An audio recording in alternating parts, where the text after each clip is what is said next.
নমস্কার, আমি মিটি জোড়া নতুন একটি ভিডিওতে আপনাদেরকে সকলকে স্বাগত জানাই। আপনারা সবাই কেমন আছেন? আশা করি সকলে ভালো আছেন। আপনারা জানেন আমি টাকিতে ঘুরতে এসেছি। টাকির প্রতিটা ভিডিও এত বড় হয়ে যাওয়ার কারণে আমি ভাগ করে দিচ্ছি। এটা হচ্ছে 3য় নম্বর ভিডিও। যাই হোক, আমরা যেদিন পৌঁছেছি সেদিন কটেজে সন্ধেবেলায় কার ভিডিও আমি এখানে আপলোড করছি।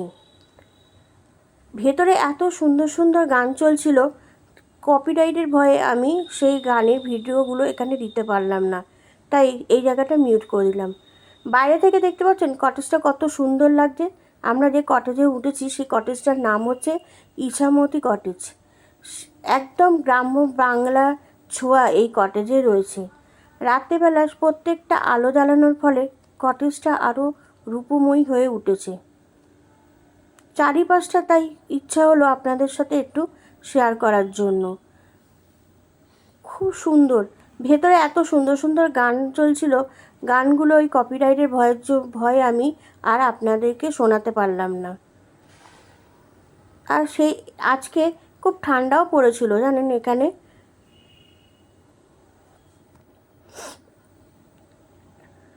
আপনারা জানাবেন যে এই কটেজটা আপনাদের কেমন লাগছে।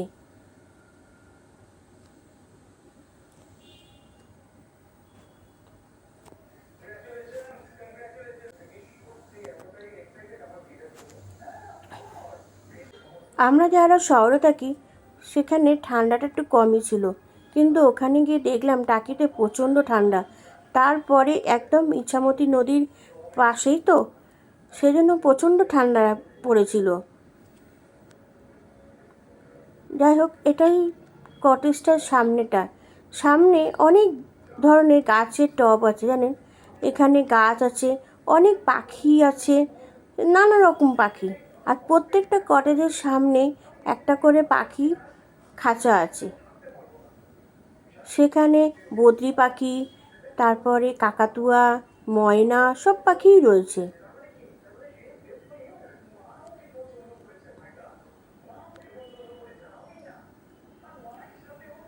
আর সন্ধেবেলায় পুরো কটেজটায় আলো জ্বালানোর পরে কটেজটা একটা আলাদা অন্যরকম মাত্রা এনে দিয়েছিল।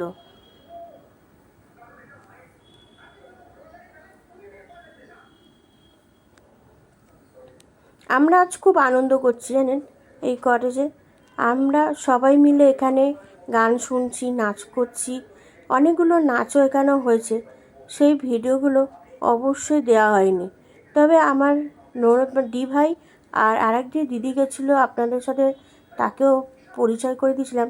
সেই দিদি আর দি ভাই দুজনে হাত ধরে নাচছিল, গানও বাজলো খুব সুন্দর। গানটা হচ্ছিল ড্রিম গার্লের গান। সেই গানটা আমি আর এখানে দিতে পারলাম না, তাই জন্য এখানে ভয়েস রেকর্ডিং দিলাম।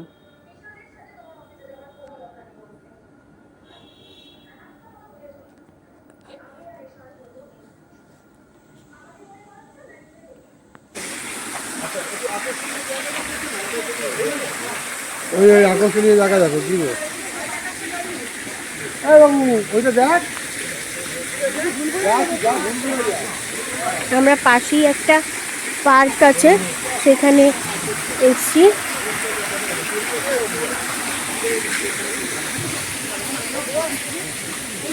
সুন্দর দেখুন, এটা একটা আকর্ষণীয় জায়গা বলে দাদা নিয়ে এসছে। মানুষের ওপর শয়তান আর কেউ নেই, শুনে নাও।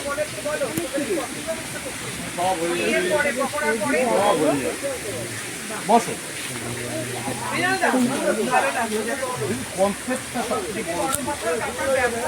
বাঁশ গাছ,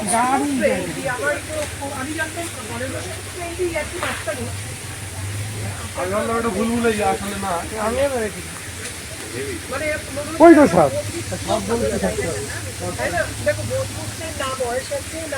না না একদম টোটাল ব্যাপারটা মেন্টালিটি নেয়। চল দেখি পার্কটা ঘুরে আসি। ফুলফুল জায়গায় কত সুন্দর কাজ করে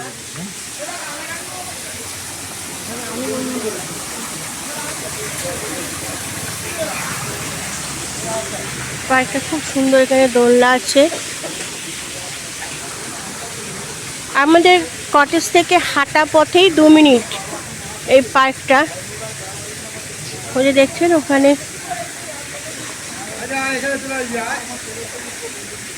বাচ্চাদের জন্য এটা। এই যে আপনাদের বিভাসদা দোল খাচ্ছে।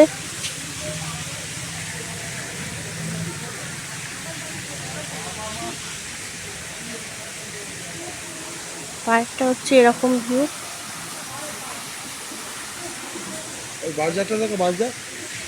দেখিস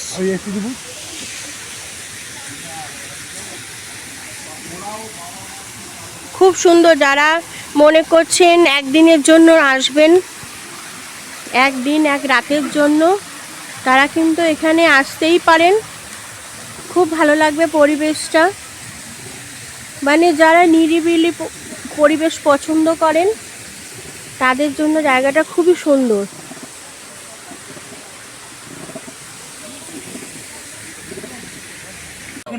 আপনারা সবাই জানেন আমরা টাকিতে এসেছি ইছামতি নদীর তীরে পাশে একটা কটেজে। এই যে কটেজটায় আমরা রয়েছি সেই কটেজের যিনি মালিক তিনি ইতিমধ্যে আমাদের মধ্যে হাজির হয়েছে। যাই হোক, এবার তার কাছ থেকে আমি শুনে নেব এই কটেজে আসতে হবে, আসতে গেলে কি করে আসতে হবে, এখানে কটেজ ভাড়া কত, সব কিছুই আমি তার মুখ থেকে শুনে নেব। চলুন। ইনি হচ্ছেন মিলনদা আর উনি হচ্ছেন গণেশদা। এবার শুনবো এখানে আসতে গেলে কোথা থেকে আসতে হবে, এখানকার কটেজ ভাড়া, এখানকার খাবার পরিষেবা, সব কিছুই আমরা এনার মুখ থেকে শুনে নেব। বলুন দাদা। নমস্কার। ইছামতি কটেজের তরফ থেকে আমি মৃণালকান্তি দাস। এটা আমাদের ফ্যামিলি বিজনেস এবং আমরা মূলত দেখুন বাংলার মানুষ, বেঙ্গলের মানুষ ভ্রমণ পিপাসু এবং সঙ্গে খাদ্যরসিক এবং বাঙালিয়ানার মূল জিনিস যেটা খড়ের চাল, দরমার বেড়া, এটাই আমাদের বাঙালিয়ানার মূল, যার কারণে আমরা সেই কনসেপ্টেই করেছি। এবং সঙ্গে খাওয়া দাওয়ার ব্যবস্থাটাও, কারণ পেট ঠিক না হলে খাওয়া দাওয়ার ব্যাপারটা না হলে আমার মনে হয় না ভ্রমণের কোনো আকর্ষণ আলাদা কিছু থাকে, তা সেটাকে রাখার চেষ্টা করেছি। ভ্যারাইটিস ফিশ, কচি, পাঁঠা, দেশি, মোরগ, দেখতে পাচ্ছেন চোখের সামনে তন্দুরি হচ্ছে, ফিশ তন্দুরি থেকে শুরু করে সব কিছুই রাখি। আসুন আমাদের কটেজ, কিন্তু western washroom, geyser facility, AC cottage, queen size, দুজনের ক্যাপাসিটি বা 2+1 ক্যাপাসিটি 1500 টাকা কমপ্লিমেন্টারি ব্রেকফাস্ট নিয়ে, আর king size 3+1 capacity same facility 2000 টাকা। শিয়ালদা থেকে হাসনাবাদ লোকাল ধরুন, টাকি রোড স্টেশনে নামুন, যে কোনো টোটোওয়ালাকে আপনি বলুন ইছামতি কটেজ যাব, 25 টাকা ভাড়ায় নিয়ে চলে আসবে। আসুন, ওয়েলকাম থাকুন। অনেক ধন্যবাদ দাদা আপনাকে। এই আর গণেশদা, গণেশদা এবার আপনি কিছু বলুন।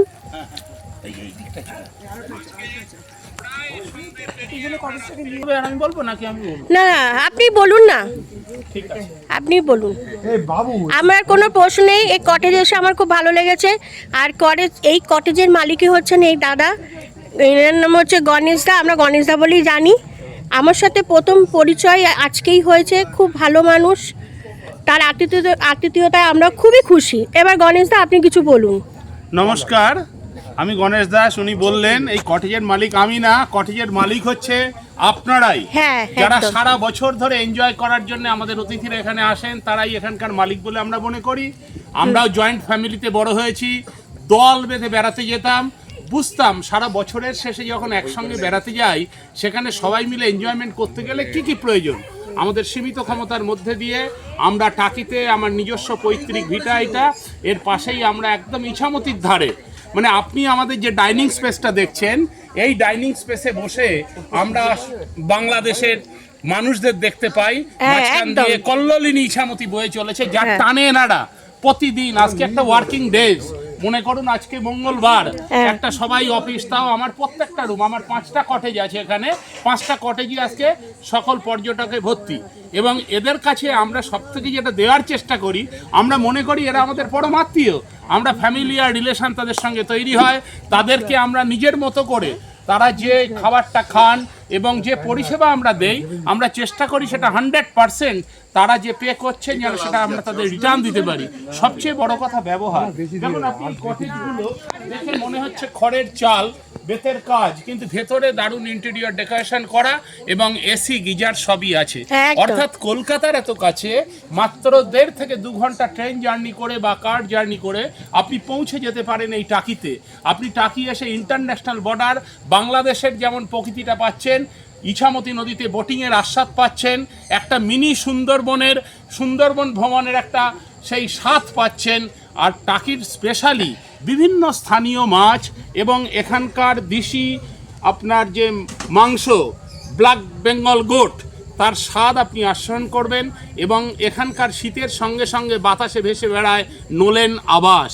সেই নোলেন স্বাদের আমাদের খেজুরের গাছ অলরেডি কাটা হয়ে গেছে, শীত পড়ার সঙ্গে সঙ্গে নোলেন গুড়, নোলেন রস আপনি পাচ্ছেন। এতগুলো আকর্ষণের টানে টাকির মতো একটা সংস্কৃতিপ্রবণ এলাকায় মানুষ ভিড় করছে। আজকে যেটা বাঙালির প্রিয় 3টে জায়গা ছিল, দীপুদা আপনারা জানেন, দীঘা, পুরী, দার্জিলিং, তার পাশাপাশি টাকি এখন দীপুদাকেও হার মানাচ্ছে। পর্যটকরা খুশি, আপনাদেরকে পরিষেবা দিতে পেরে আমরাও আনন্দিত এবং গর্বিত। আচ্ছা, এখানকার আসতে গেলে যে ফোন নম্বরে বুকিং করবে সেই নাম্বারটা কি দেওয়া যাবে? ফোন নাম্বারটা মেনলি যে ফোন নাম্বারে আপনি পাবেন, ফোন নাম্বার রিসেপশনে যে 24 ঘন্টা আপনাদের সার্ভিস দেওয়ার জন্য থাকে, আমার ভাই মৃণাল কান্তি দাস, সে শুধু ওনার না, আপনাদের ফ্যাসিলিটি এবং আপনাদের সুযোগ সুবিধা, আপনাদের পাশে একটা পরিবারের অভিভাবকের মতো প্রতিনিয়ত থাকার জন্য সেই দায়িত্ববান। তার কন্ট্যাক্ট নাম্বারটা হচ্ছে 93322937323। রিপিট 93322937323। পাশাপাশি আমার নাম্বার, আমি গণেশ দাস, আমি ওর বেজদা হই, আমিও এখানকার একজন অন্যতম আপনাদের পরিষেবা দেওয়ার জন্য থাকি, কিন্তু আমি পার্ট টাইম থাকি। 8967360088। আপনাদের সবাইকেই স্বাগত জানালাম। এই দিদির যেমন ভালো লেগেছে, ইনি শেয়ার করলেন, আপনারাও শেয়ার করুন, ভালো মানুষের কাছে পৌঁছে দিন এই বার্তাটা, তারাও যেন এই পরিষেবা থেকে বঞ্চিত না হয়। একদম, অনেক ধন্যবাদ দাদা আপনাকে। আপনারা শুনলেন সব কিছুই দাদাদের মুখ থেকে। তাই আপনারা যারা আসতে চান তাহলে আসতে পারেন। আমি অবশ্যই বলছি আমাদের ভীষণ ভালো লেগেছে, এনাদের ব্যবহার, পরিষেবা সব কিছু খুবই ভালো। তাহলে যদি আপনারা আসতে চান, আপনাদের যে ফোন নাম্বারটা বলা হয়েছে সেই ফোন নাম্বারটায় যোগাযোগ করতে পারেন। আর আমি ফোন নাম্বারটা ডেসক্রিপশন বক্সে দিয়ে দেবো আরও একবার। আপনারা সেই ফোন নম্বরে ফোন করে বুক করে এখানে চলে আসতেই পারেন। জায়গাটা খুবই সুন্দর। যারা 1 দিন 2 দিনের জন্য আসতে চাইছেন, এই শীতের ছুটি এখানে কাটাতে চাইছেন, একদম ইছামতি নদীর পাশেই। আমি কাল সকালবেলা আপনাদেরকে দেখাবো। যাই হোক, তাহলে আপনারা চলে আসুন, আমি আশা করি ভালো লাগবে। যাই হোক, এই ভিডিওর মাধ্যমে অনেক তথ্যই আপনাদের সামনে তুলে ধরলাম। আর ওনাদের ফোন নাম্বারটা অবশ্যই আমি ডেসক্রিপশন বক্সে দিয়ে দেবো, আপনারা যারা যেতে চান যোগাযোগ করতে পারেন। যাই হোক, এই ভিডিওটা কেমন লাগলো অবশ্যই জানাবেন। ভালো লাগলে একটা লাইক করবেন। দেখা হচ্ছে পরের ভিডিওতে।